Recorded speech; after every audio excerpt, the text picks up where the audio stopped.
আমি পুত্র বলে কাকে কোলে তুলে নেব? আর পুত্র আমি কারণে যাবো। ওরে বাবা,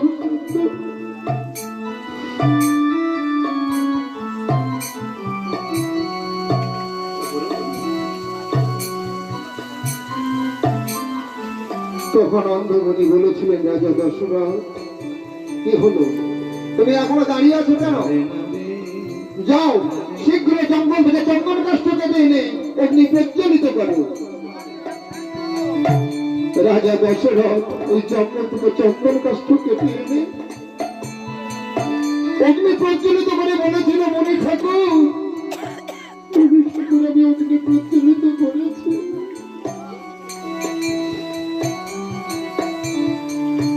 তখন অন্ধমণি বলছে, রাজা দশরথ তুমি আমার কাছে গান গাইতেছে, আমি তোমাকে কিঞ্চিৎ অভিশাপ দিব।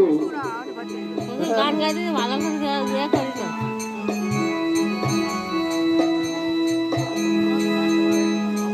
আমায় দিল রে হে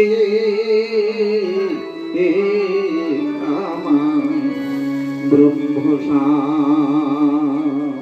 ব্রহ্মসা পুত্র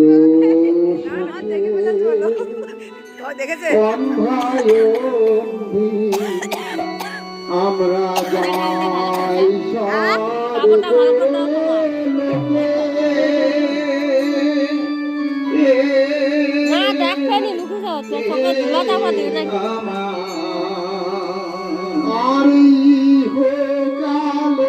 দশরথতে অতি মরিবি তো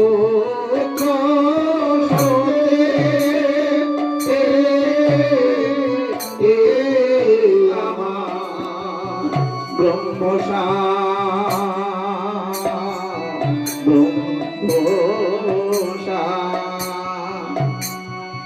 মুনি যখন অভিশাপ দিলেন তখন দশরথের হাস্যবদন হয়েছিল। দশরথ হেসে বলেছিলেন, মুনি ঠাকুর আপনি আমাকে অভিশাপ দিলেন? তখন মুনি ঠাকুর বলছে, দশরথ আমি তোমাকে অভিশাপ দিলাম, কোথায় তোমার মলিন বদন হবে? কেন হয়ে তোমার হাস্য বদন হলো কেন? তখন দশরথ বলছে, মুনি ঠাকুর